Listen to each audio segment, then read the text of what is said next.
ఎందుకంటే ఎంసెట్ మంచి మార్క్స్ రావు.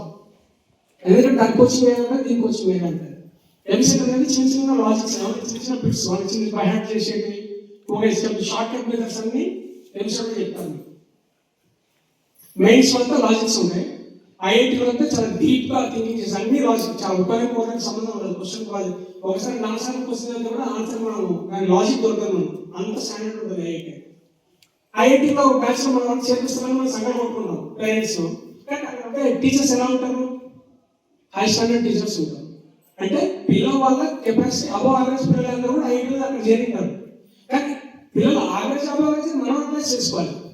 కానీ అక్కడ తెలియకుండా అక్కడ కూర్చోబెట్టి టీచర్స్ ఏమో వాళ్ళు ఏం చేస్తారు, ఐఐటీ రావాలంటే చాలా ఫాస్ట్ వెళ్ళిపోతూ ఉంటారు వాళ్ళు. ఎందుకంటే చిన్న చిన్న లాజిక్స్ వాళ్ళు చెప్పరు. వాళ్ళ వాళ్ళ టార్గెట్స్ అన్ని హైగా ఉంటాయి కాబట్టి ఆ లెవెల్లో కోచింగ్ ఉన్నప్పుడు మన పిల్లలు అసలు అర్థమే కాదు మనకు. వాడు ఏం చేస్తాడు, అర్థం కాకపోతే లేస్తారు పడినాడు, నెక్స్ట్ కింద శిక్షణ పో, మళ్ళీ లేదు నెక్స్ట్ నాకు కింద శిక్షణ పో, లాస్ట్ ఇక్కడ వెళ్తాడు 20 సెక్షన్ ఎదుర్కొంటారు లాస్ట్. కానీ మీరు కట్టింది ఎంత? 2.5 లక్షలు కట్టారు డబ్బులు ఐఐటీ అని చెప్పి. మీ వాడు 3 ఎగ్జామ్స్ పడినాడు లాస్ట్ తీసుకో పడిస్తాను. అంటే మీకు డబ్బులు వేస్తూ వారికి కూడా కెపాసిటీ ఉండాలి. ఫస్ట్ మన పేరెంట్స్ అర్థం చేసుకోవాల్సిన పరిస్థితి. కాబట్టి వాళ్ళ మాటలు అయితే నమ్మకం చెప్తున్నాను. ఎందుకంటే మేము ఆ స్టేజ్ మీద బయట వస్తున్నాము.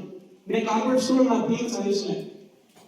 మా అమ్మాయి డాక్టర్ అవ్వాలనుకుంది, చైతన్య చదివింది. అది కూడా టాప్ కాలేజ్. అంటే టాప్ స్టూడెంట్స్ అందరికీ తీసుకుపోయి నాలుగే చైతన్య ఒక బ్రాంచ్ ఉంటే దాంట్లో పెట్టి చదివించాను.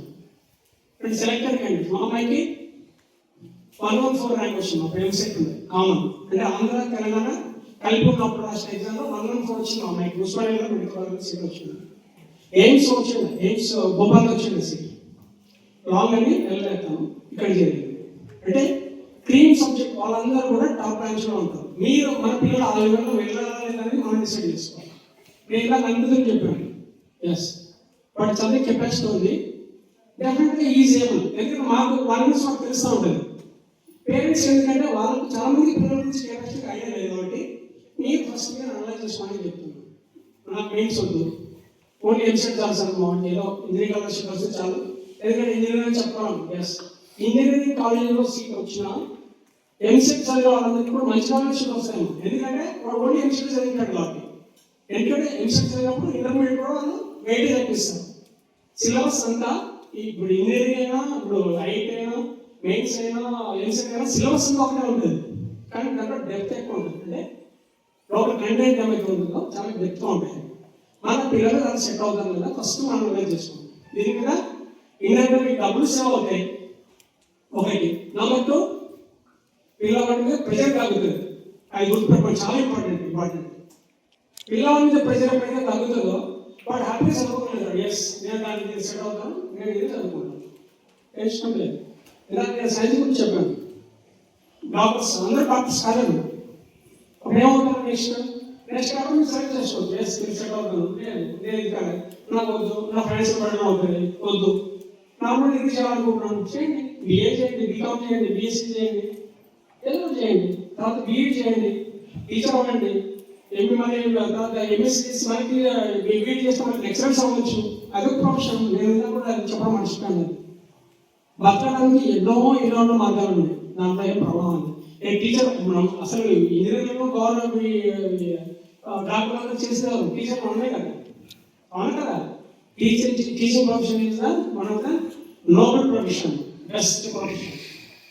కాబట్టి టీచర్ అవ్వాలనుకుంటే లాస్ట్ ఆప్షన్ మీద పెట్టుకున్నాను అనుకోండి. చాలా మంది ఇంట్రెస్టింగ్ టీచింగ్ సైడ్ వెళ్ళాలని చాలా మంది ఉంటారు. దేనికైనా కూడా డిగ్రీ అనేది ఉండాలి. సో డిగ్రీలో కూడా మీరు మ్యాథ్స్ రిలేటెడ్ ఉంటే ఇక నేను for the competitive exams clear.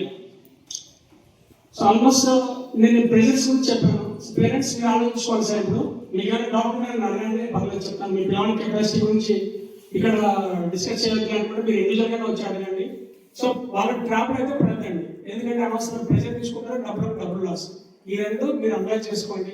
మీ పిల్లవాడు కానీ మీ పాప కానీ దేంట్లో సెట్ అవుతుంది అనేది మీరు అర్థం చేసుకున్న తర్వాతనే స్టెప్ ముందు కాదు. వాడు ముందర వేస్తారు, మా సీట్లు అయిపోతే మీరు అడ్వాన్స్ కట్టండి, మా అసలు సీట్లు చాలా లిమిటెడ్ ఉంటాయి, అంతా బోగస్ మాట. ఎందుకంటే సీట్లు ఉండడం అనేది అసలు ఇంపార్టెంట్. ఎందుకంటే సీట్ పెరిగే కొద్ది శిక్షణ పెంచుకుంటూ పోతారు, అంతే, ఏం లేదు. కింద ఉండే సెక్షన్లో రాష్ట్ర